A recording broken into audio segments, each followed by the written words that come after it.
नमस्कार. आपलं स्वागत आहे आयकॉन स्टील प्रस्तुत बिल्ड आयकॉन या उपक्रमामध्ये. आज आम्ही आलो धाराशिवमध्ये आणि माझ्यासोबत आहेत इंजिनियर बंडूराज भांगे सर, जे खरं तर 2017 पासून या क्षेत्रात महत्वाचं काम करतायत. म्हणजे कन्सल्टिंग इंजिनियर म्हणून ते आधीपासूनच काम करत होते, मात्र आता वेगळ्या रोलमध्ये सुद्धा ते अतिशय उत्तम काम करतात.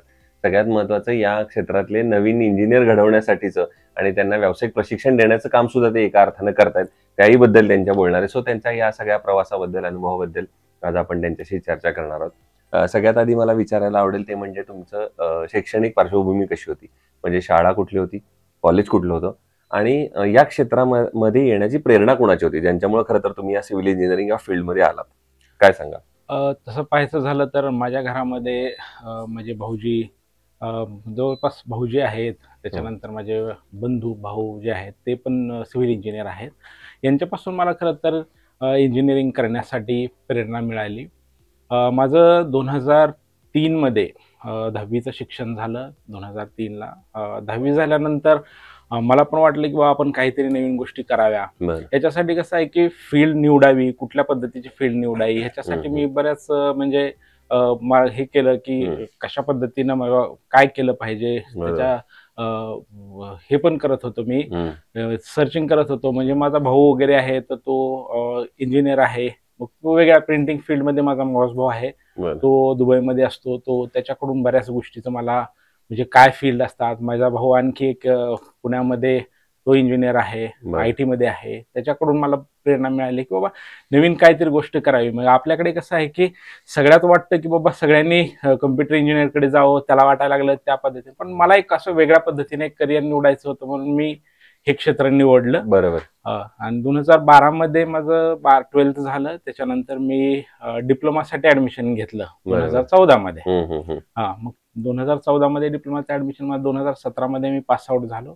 आणि त्याच्यानंतर 2017 पासून मी कन्सल्टिंग क्षेत्राकडे वळलो. कन्सल्टिंग मध्ये मी आता चांगल्या पद्धतीने कन्सल्टिंग करतो. बऱ्याचशा रेसिडेन्शियल पण आणि कमर्शियल पण साइट्स मी आहे ना त्याच्यामध्ये घेत असतो. याच्यासोबत मी बऱ्याचशा स्टुडंट्सला ट्रेनिंग देण्याचं पण काम करत असतो की बाबा कुठल्या पद्धतीनं जावं, काय स्टुडंट्स घडवणं हे पण काम सगळ्यात महत्वाचं एका अर्थानं काम चालू करणं, ज्ञानदानाचं काम सगळ्यात महत्वाचं आहे. ते त्यानिमित्तानं. सो पहिला प्रश्न आपण तिथनं सुरुवात करूया की तंत्रज्ञानावरचा. कारण हे फील्ड जसं तुम्ही मागच्या काही वर्षात बघितलंय, 8-10 वर्षामध्ये, की हे फील्ड पण चेंज होते, यातलं तंत्रज्ञान सुद्धा बदलतंय आणि तुम्ही एका अर्थानं तंत्रज्ञानामध्ये काम करताय, म्हणजे त्या मुलांना नवीन ट्रेनिंग देण्याचं काम करताय. तर दोन प्रश्न आहेत. एक तर तंत्रज्ञानाचा किती फायदा आता होतो या क्षेत्रामध्ये, आणि दुसरी गोष्ट म्हणजे हे व्यावसायिक प्रशिक्षण घेणं इंजिनिअरिंग झाल्यानंतर किंवा आता वेगवेगळे कोर्सेस करणं, जे पुढचं तंत्रज्ञान, ते किती महत्वाचं आहे, काय सांगाल? सगळ्यात महत्वाचा आहे हा भाग. बघा, कुठलीही गोष्ट करायची असेल आपल्याला तर त्याच्यासाठी प्लॅनिंग खूप गरजेची राहते. आणि प्लॅनिंग करायची म्हटलं तर तुम्हाला कुठल्या तरी एक स्टेज असणं गरजेचं आहे. त्याच्यासाठी तुमच्याकडे ड्रॉइंगचा हे ड्रॉइंग कशा पद्धतीनं करायचे, ड्रॉइंग सोबत नकाशा असेल तो काढणं असेल, त्याच्या पद्धतीनं पुन्हा 3D, म्हणजे हे जे अपडेटेड आलेले जे कोर्सेस असतील, कोर्सेस म्हणा किंवा नवीन ज्या काही कल्पना आलेल्या आहेत, या कल्पना जर तुम्ही आत्मसात केल्या तर तुम्ही चांगल्या पद्धतीनं कसं आहे की प्लॅनिंग करू शकता. त्याच्यासाठी सगळ्यात महत्वाचा मुद्दा हा असतो, आपण किती दिवस लहान म्हणजे जुन्या पद्धतीप्रमाणेच ड्रॉइंग काढणार आहेत, किती दिवस तेच करणार आहेत. तर आपल्याला नवीन गोष्टी जर माहिती होतील, नवीन कोर्सेस, नवीन काय गोष्टी आलेल्या, काय कल्पना आहेत, काय कुठल्या प्रकारच्या आहेत गोष्टी, त्या जर तुम्हाला माहिती होतील तर तुम्ही चांगल्या पद्धतीनं तुम्ही कस्टमरला आणखी चांगला आउटपुट देऊ शकता. बरोबर. हा पण मुद्दा तेवढाच महत्वाचा आहे. त्याच्यामुळे सगळ्यात महत्वाचा आहे, इंजिनियर्स कसं आहे की आपल्या डेव्हलपमेंट इंडस्ट्रीचा बॅकबोन म्हटलं जातं इंजिनियरला. मग इंजिनियर हा अपडेट असणं गरजेचं आहे. प्रत्येक वेळी कसं आहे की 1990च्या दशकामध्ये वेगळ्या पद्धती होत्या, वेगळ्या ड्रॉइंग वगैरे जे आहेत ना ते वेगळ्या पद्धतीनं करायचे. त्याच्यासाठी त्यावेळेस कसं आहे की साधनं कमी होती, पण आता साधनं भरपूर आलेले आहे. कम्प्युटर क्षेत्र आलेलं आहे, कम्प्युटरमध्ये भरपूर असे सॉफ्टवेअर आलेले आहेत. त्या सॉफ्टवेअरचा तुम्ही तंत्रज्ञानाचा जर वापर त्याच्यामध्ये केला तर आणखी तुम्ही चांगल्या पद्धतीनं काय करू शकता, कस्टमरला अप्रोच करू शकता, चांगल्या पद्धतीनं देऊ शकता. हा पण भाग तेवढाच महत्वाचा राहतो. आणि आता जसजसं आता 2020च्या नंतर आपण बघू तर आपल्याला कसं आहे की 2020 नंतर आता AI, आर्टिफिशियल इंटेलिजन्स, ते पण त्याच्यामध्ये जागा घेते. या आपल्याला या क्षेत्राचा डेव्हलपमेंट करण्यासाठी आपण ह्या तंत्रज्ञानाचा सुद्धा वापर त्याच्यामध्ये करू शकता. याच्यामध्ये बरेचसे ॲप आलेले आहेत. ह्या गोष्टीचा जर वापर केला तर आपण खूप कमी वेळामध्ये चांगलं काम करून देऊ शकतो. म्हणून तंत्रज्ञानाचा खूप मोठा वाटा या आपल्या डेव्हलपमेंट फील्डमध्ये आहे. बरोबर आहे. जसं हा तंत्रज्ञानाचा वाटा आहे, तंत्रज्ञानाचा फायदा आहे, तसं या सगळ्या सेक्टरमध्ये कामगार हा एक केंद्रस्थानी कायम राहिलेला आहे. आणि त्यातनं अकुशल कामगार, ज्याला त्यातलं स्किल नाहीये, असा एक कामगार सुद्धा वर्ग मोठ्या प्रमाणात आहे. तर प्रश्न असा आहे की अकुशल कामगारांकडून काम करून घेणं हे कितपत धोकादायक आहे असं तुम्हाला वाटतं, आणि तुम्ही कशी ती परिस्थिती हाताळता? खरं आहे. तुम्ही आता हा मुद्दा जो उपस्थित त्याच्यामध्ये केला, तो अकुशल कामगार आणि कुशल कामगार या दोन्हीमध्ये भरपूर असा फरक आहे. बरोबर. तर कसं आहे की अकुशल कामगारात आपल्या जर साईटवर असतील तर त्याचे भरपूर असे दुष्परिणाम होऊ शकतात. बरोबर. याच्यात मग आपल्याला कसं आहे की जेवढे कामगार आपल्याकडे कुशल असतील तेवढं आपल्या कामासाठी आणि कस्टमरसाठी सुद्धा कसं आहे की ते चांगलं राहतं. याचं कारण असं आहे की अकुशल कामगार हे तुमच्या कामासाठी बरेच डोकेदुखी पण होऊ शकतात. याच्यात त्यांना कसं आहे की त्या गोष्टीचं नॉलेज नसतं, कुठल्या पद्धतीनं काम करायचं, कशा पद्धतीनं काम केलं जातं या गोष्टीचं त्याच्यामध्ये नॉलेज नसतं. त्याच्यामुळं indirectly it affects on your work. बरोबर. It affects on your project. बरोबर. त्या गोष्टीचा इनडायरेक्टली तुमच्या प्रोजेक्टवरती होतो. मग ते काम म्हणजे जे आपले कस्टमर आहेत त्यांना पण त्याची डोकेदुखीच होते. त्याच्यासोबत जे आपण साईटवरती सुपरवायझर ठेवतो त्याच्यासाठी डोकेदुखी पडते. या गोष्टी म्हणजे सगळ्या गोष्टी हाताळणं, या गोष्टी कसं आहे की कुठल्या ना कुठल्या पद्धतीनं ते काय की इनडायरेक्टली तुमच्या प्रोजेक्टवरती परिणाम करत असतात. या गोष्टी तुमच्या घडू नये ह्याच्यासाठी तुम्हाला काय करावं लागतं की कुशल कामगार जर मिळाले तर ते खूप चांगलं आहे. बरोबर. मग कुशल कामगार त्यांना कसं आहे की कुशल कामगार हे म्हटलं की एखादं समजावं की आता प्रत्येक ठिकाणी कुशल कामगार मिळेल असं नाहीये, पण आपण काय करू शकतो, जे अकुशल कामगार आहेत त्यांना आम्ही काय करतो, समजा बाबा ट्रेनिंग देतो किंवा तुम्ही अशा पद्धतीनं करा, हे या गोष्टी घ्या. मग ते त्यांचा एक वर्गवारी करत असतो, कोण कशा पद्धतीनं आहे, काय काम करतो, मग त्याला कुठल्या कामासाठी पाठवलं पाहिजे, कुणाला कशासाठी, म्हणजे त्यांची जर वर्गवारी केली तर आपल्या लक्षात येऊन जातं की बाबा एखादा कामगार या कामासाठी प्रसिद्ध आहे, समजा तो चांगलं काम ते करू शकतो, मग आम्ही त्याला काय करत असतो त्या कामासाठी लावतो. दुसरा एखादा समजा वाटला आम्हाला की बाबा हा माणूस म्हणजे प्रत्येक ठिकाणी काय करत असतो, त्यांना त्या पद्धतीची एक ट्रेनिंग पण देतो, काय कुठल्या गोष्टी केल्या पाहिजेत या पद्धतीची ट्रेनिंग देऊन आम्ही त्यांना काय करत असतो त्या कामासाठी पाठवत असतो. बरोबर. दुसरं या क्षेत्रामध्ये जसं आता आपण कामगारांचा तंत्रज्ञानाचा मुद्दा बोललो, तसं दुसरा एक मुद्दा महत्वाचा आहे तो म्हणजे प्लॅन. आणि तुम्ही तर त्या क्षेत्रात अजून मोठ्या प्रमाणात काम करताय प्लॅनिंग मध्ये. तर प्लॅन या स्टेजचं महत्व कसं आहे या क्षेत्रातलं, आणि तुम्ही प्लॅन या स्टेजवर काम कसं करता जेणेकरून एक परफेक्ट प्लॅन बनला तर त्याचं एक्झिक्युशन सुद्धा परफेक्ट होऊ शकतं? हा पण खूपच महत्वाचा मुद्दा आहे. बघा, आपण एखाद्या कस्टमरचा विचार केला, आमच्यासाठी कस्टमरचं जे घर आहे तो एक प्रोजेक्ट आहे. इतरांसाठी ते त्याचं घर आहे, पण जो कस्टमर आहे त्याच्यासाठी ते त्याचं स्वप्न आहे. अगदी बरोबर. त्याची आयुष्याची जमापुंजी तो या प्रोजेक्टमध्ये लावत असतो, त्याच्या घरामध्ये लावत असतो. त्याची आयुष्याची जमापुंजी असेल, आयुष्याची मेहनत असेल, आयुष्याचं कष्ट तो त्याच्या लावत असतो. आणि तो त्या घराकडे बघत असताना आपला बघण्याचा दृष्टिकोन आणि त्याचा बघण्याचा दृष्टिकोन फार वेगळा असतो. बरोबर. याच्यात मग त्याच्या दृष्टीने जर विचार केला तर ती त्याची जिम्मेदारी बनते की आपल्या इंजिनियर्स म्हणजे आमची जी जिम्मेदारी बनते की त्याचा प्रोजेक्ट, त्याचं स्वप्न हे आपलं स्वप्न म्हणून काम कर, आपलं स्वप्न म्हणून काम कर. या आपलं स्वप्न जसं की आपण आपलं एखादं स्वप्न पूर्ण करण्यासाठी कुठल्या प्रकारची तयारी करतो त्या पद्धतीनं प्लॅन, सर्वात महत्वाची गोष्ट असते प्लॅन. नकाशा, त्या घराचा जो नकाशा आहे तो नकाशा आपल्याला बनवावा लागतो.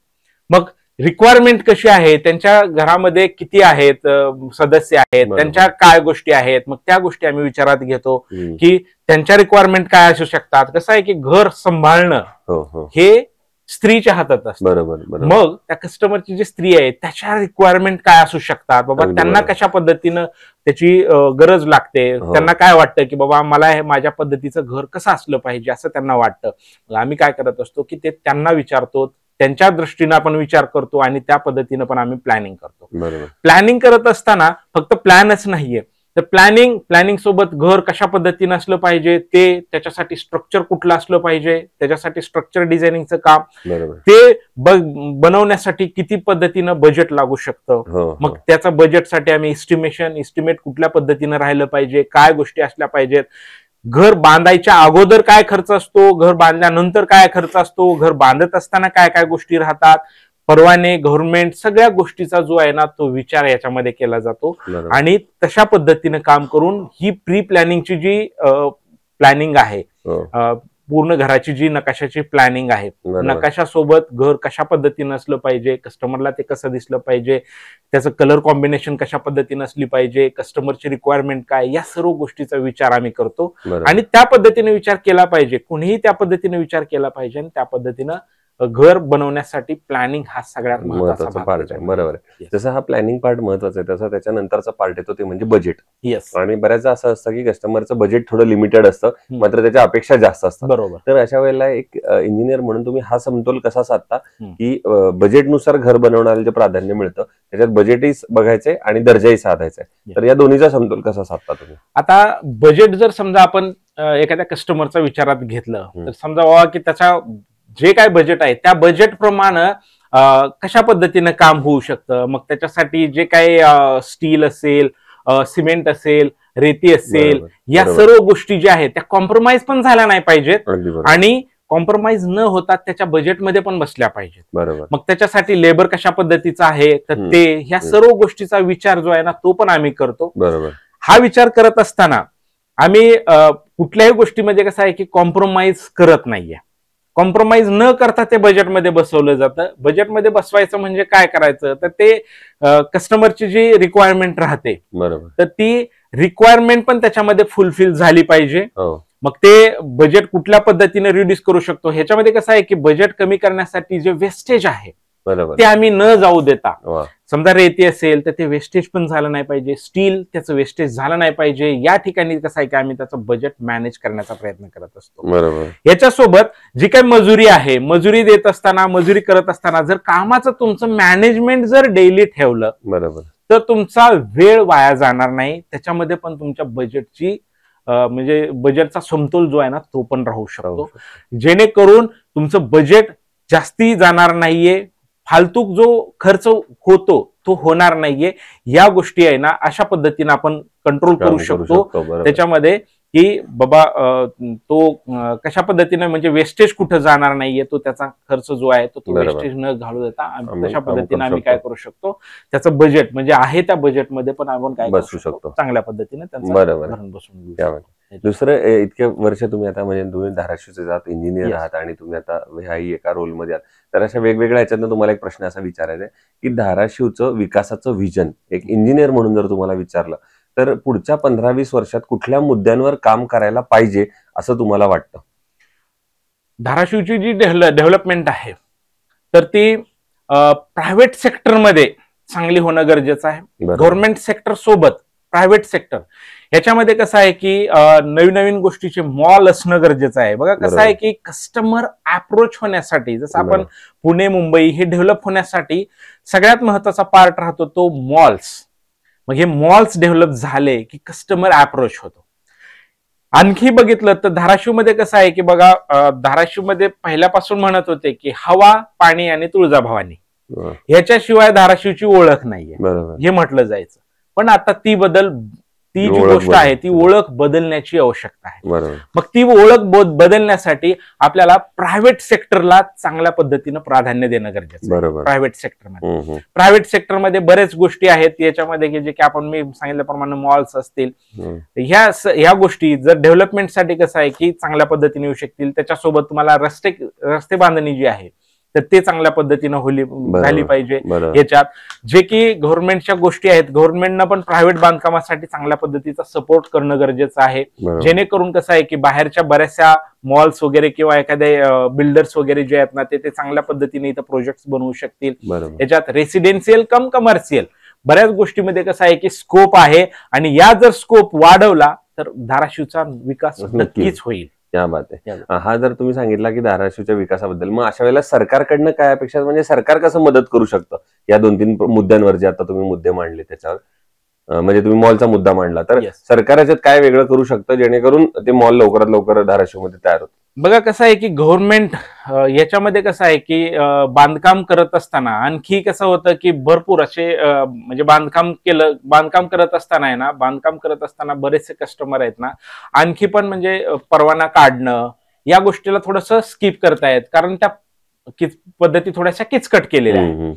या गोष्टी जर आणखी गव्हर्नमेंटनं थोड्या इझी पद्धतीने केल्या, त्याचे जे नियम आहेत ते कशा पद्धतीने आहेत त्या गोष्टी केल्या, तर गव्हर्नमेंटच्या म्हणजे परवान्याकडे बरेचसे कस्टमर वळतील. त्याच्यासोबत समजा आपण एखादा कमर्शियल प्रोजेक्ट घेतला, तर त्या कमर्शियल प्रोजेक्टवर ज्या काही गोष्टी अटी शर्ती वगैरे बऱ्याचशा लावल्या जातात, त्या जर गव्हर्नमेंट कडून त्याच्यामध्ये जर थोडीफार शिथिलता मिळाली, तर आणखी गव्हर्नमेंटचे प्रायव्हेटचे जे बिल्डर्स आहेत ते काय करू शकतील, त्याच्यामध्ये अप्रोच करू शकतील, ते बांधकाम म्हणजे इन्व्हेस्टमेंट या ठिकाणी आणू शकतील आणि धाराशिवचा विकास करण्यासाठी मदत होऊ शकेल. बरोबर, या गोष्टी गव्हर्नमेंटनं जर केलं तर भरपूर चांगलं होऊ शकतं. बरोबर. दुसरं आणखीन एक प्रश्न असा विचारायचा, ते म्हणजे आता तुम्ही इतके वर्ष काम करताय आणि मगाशी तुम्ही सांगितलं तसं तुम्ही ती इन्स्टिट्यूटही चालवता, ज्याच्यातून तुम्ही नवीन इंजिनियरला व्यावसायिक प्रशिक्षण एक प्रकारे देण्याचं काम करता. तर या क्षेत्रात जे तरुण इंजिनियर्स येत आहेत त्यांच्यासाठी एक सिनियर म्हणून जर सल्ला द्यायचा झालं तर कुठला सल्ला तुम्ही त्यांना द्याल? मी सर्व येणाऱ्या जे इंजिनियर्स आहेत त्यांना एकच सल्ला देऊ शकतो की तुम्ही अपडेट व्हा. नवीन महत्वाच्या कल्पना ज्या आहेत घरामध्ये, कस्टमर कसं आहे की 5 वर्षापूर्वी कस्टमरच्या अपेक्षा वेगळ्या होत्या, या आताच्या सध्या कस्टमरच्या अपेक्षा वेगळ्या आहेत. म्हणजे घर बांधण्यामध्ये त्यांचं कॉम्पिटिशन लागतं, तसं तुमचं ज्ञान घेण्यामध्ये कॉम्पिटिशन असणं गरजेचं आहे. तुम्ही काल शिकलाय, काल त्या गोष्टीवर नाहीये. माणसानं कसं आहे की कंटिन्यू शिकत राहिलं पाहिजे, नवीन नवीन गोष्टी आत्मसात केल्या पाहिजे. नवीन गोष्टी आत्मसात करण्यासाठी सगळ्यात महत्वाचा पार्ट आहे तुमचं ऑब्झर्वेशन. ऑब्झर्वेशन करा. ऑब्झर्वेशन तुम्ही बाहेरच्या बिल्डिंग जर बघितल्या, तुम्ही दुसऱ्या देशामध्ये बिल्डिंग बघितल्या, तर नवीन नवीन गोष्टी एआयच्या माध्यमातून, आर्टिफिशियल इंटेलिजन्सच्या माध्यमातून नवीन नवीन संकल्पना राबवतात आणि त्या साकारतायत. बरोबर. जसं आपण दुबईमध्ये बघितली बुर्ज खलिफा ही बिल्डिंग, या बिल्डिंग दुबईमध्ये सगळ्यात महत्वाचा पार्ट म्हणजे रेती आहे. तिथं रेतीवरती किंवा पाण्यामध्ये त्यांनी प्रोजेक्ट बनवले. मग या नवीन नवीन गोष्टी, हे जे कल्पना आहेत त्या आपण सुद्धा करू शकतो. आणि हा जो महत्वाचा पार्ट आहे याच्यामध्ये, तर तुम्हाला जे काही शिकायचंय, नवीन गोष्टी शिकायच्या आहेत, तुम्ही काय करू शकता, याच्यामध्ये बाहेरचं जे काय आहे त्या गोष्टी आत्मसात करा, नवीन नवीन गोष्टी आत्मसात करा आणि तुम्ही डेव्हलप व्हा, चांगल्या पद्धतीने अपडेट व्हा आणि त्याच्यानंतर तुम्ही या फील्डमध्ये नक्कीच तुम्ही भारताचा विकास करू शकता आणि येणाऱ्या काळामध्ये भारत हा चांगल्या पद्धतीने सुधारित देश बनलेला आहे. क्या बात आहे. दुसरं, या इतक्या वर्षाच्या प्रवासाच्या टप्प्यामध्ये एक प्रश्न विचारायचा आहे, तो म्हणजे एखादा आयकॉनिक प्रोजेक्ट आठवतोय का असा, की जो प्रोजेक्ट मध्ये तुम्ही काहीतरी वेगळं केलंय किंवा ज्या प्रोजेक्ट करताना आनंद मिळाला, समाधान मिळालं? कारण पैसा तर प्रत्येक प्रोजेक्ट मध्ये मिळतच असतो, पण असं काहीतरी एक वेगळेपण असतं आणि आपण ते करतो त्या प्रोजेक्टमध्ये. तर असं एखादा वेगळेपण असलेला प्रोजेक्ट कुठला सांगता येईल? रिसेंटली माझा आता आणखी एक प्रोजेक्ट कम्प्लीट होतोय, एडशी गावामध्ये आहे. तो आता एंडिंग लेवलला आहे.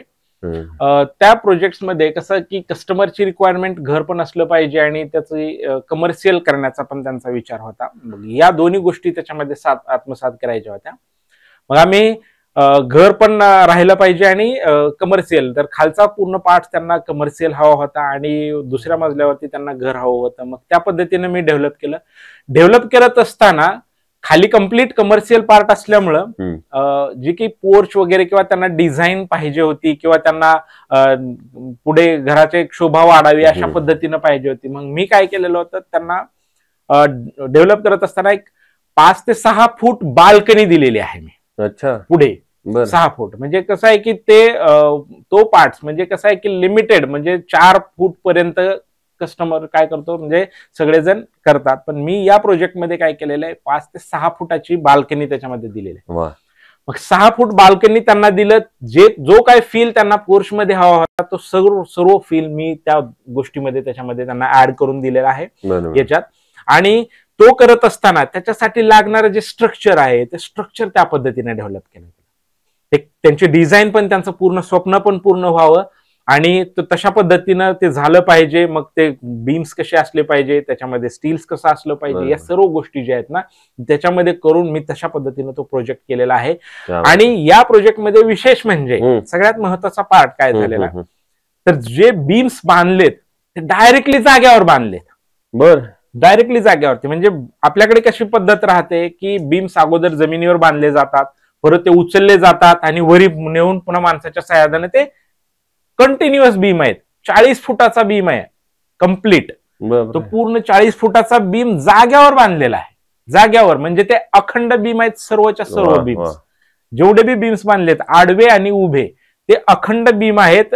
कुठेही कट नाहीये, त्याचा जंक्शन कुठेही नाहीये. डायरेक्टली कंटिन्यू जे आहेत त्या पद्धतीने मी 40 फुटाचे 3 बीम, त्याच्यानंतर परत 30 फुटाचे 4 बीम, अशा पद्धतीनं ते बीमची बांधणी आहे. मध्ये कुठंच कट नाही. स्टार्ट टू एंड या पद्धतीने मी त्याच्यामध्ये केलेला आहे या गोष्टी. आणि तशा पद्धतीनं कस्टमरचं सॅटिस्फॅक्शन मी त्याच्यामध्ये केलेलं आहे, जे की त्यांना पण कसं आहे की एक आनंद त्याच्यामध्ये होतो किंवा आपल्याला चांगल्या पद्धतीनं झालेला आहे काम, या पद्धतीनं बरोबर काम करून. दुसरं, बांधकामामध्ये स्टील हे अतिशय महत्वाचा घटक आहे. तर मग स्टील निवडताना तुम्ही काय पॅरामीटर्स त्याचे बघता आणि मग स्टील निवडता? आता स्टील जर घ्यायचं म्हटलं तर स्टील निवडण्यासाठी आम्ही काय करतो, पहिलं तर त्याचा ग्रेड चेक करतो. ग्रेड सोबत त्याची डक्टिलिटी हा एक महत्वाचा भाग राहतो. त्याच्यामध्ये जी डक्टिलिटी आहे ती कशा पद्धतीने असली पाहिजे. त्याच्यानंतर त्याचे टेन्शन टेस्ट असते. अगदी बरोबर. जे की तुमचं बांधकाम किती ताण घेऊ शकतं, ते लवचिक असावं. स्टील हे कसं आहे की लवचिक असावं, ते लोड आल्यानंतर तुटलं नाही पाहिजे. बरोबर. ते बेंड होऊ द्या पण तुटलं नाही पाहिजे.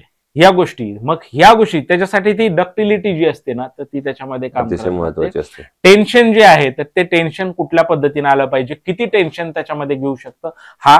आणि चौथा मुद्दा त्याच्यामध्ये जो आम्ही बघतो तो वेट. ते समान वेट असणं गरजेचं आहे तुम्ही. कारण कसं आहे की स्टीलची ज्या वेळेस आपण स्टील निर्मिती होते त्यावेळेस बारचं जे एका बारचं वजन आहे त्याच पद्धतीने ते दुसऱ्या बारचं वजन असलं पाहिजे. समजा वजन जर एखाद्या बारमध्ये कमी किंवा जास्ती झालं तर त्याचा इनडायरेक्टली इफेक्ट तुमच्या टेन्शनवर पडतो, तुमच्या डक्टिलिटीवर पडतो. बरोबर. या गोष्टी त्याच्यामध्ये आम्ही ह्या 4 गोष्टी ज्या आहेत ना सगळ्यात महत्वाच्या बघतो की वेट त्याच्या गोष्टी आली पाहिजे. त्याच्यामध्ये टेन्शन टेस्ट एक त्याच्यामध्ये राहते, डक्टिलिटी राहते आणि ग्रेड एक राहते. बरोबर. या 4 गोष्टी ज्या महत्वाच्या आहेत त्याच्यामध्ये. आणि आयकॉन स्टील तुम्ही कधी कुठल्या प्रोजेक्टवर वापरलाय का? तुमचा अनुभव प्रोडक्ट म्हणून आणि सर्व्हिस म्हणून कसा आहे? येस, मी एका प्रोजेक्ट वरती वापरलेलं आहे. एक विहिरीचं काम होतं, त्या विहिरीच्या कामासाठी मी आयकॉनचं जे स्टील आहे ते युज केलेलं आहे. चांगलं वाटलं मला पण ते स्टील. त्याच्यामध्ये डक्टिलिटी वगैरे सगळे जे आहेत ना ते त्याच्यामध्ये पण आम्हाला एक अखंड बीम ठेवावा लागला. तो त्याचा डायमीटर म्हणजे तो बीम माझा 116 फुटाचा बीम होता. तो कंटिन्यू 40 फुटाचं जे डायमीटर, 38 फुटाचं डायमीटर होतं त्याचं. तर आणि हाईट टोटल त्याची 30 फूट, 30 फीटची हाईट पूर्ण. अशा पद्धतीनं त्याचं जे केलेलं आहे की विहिरीच्या कामासाठी मी त्याचा वापरलाय.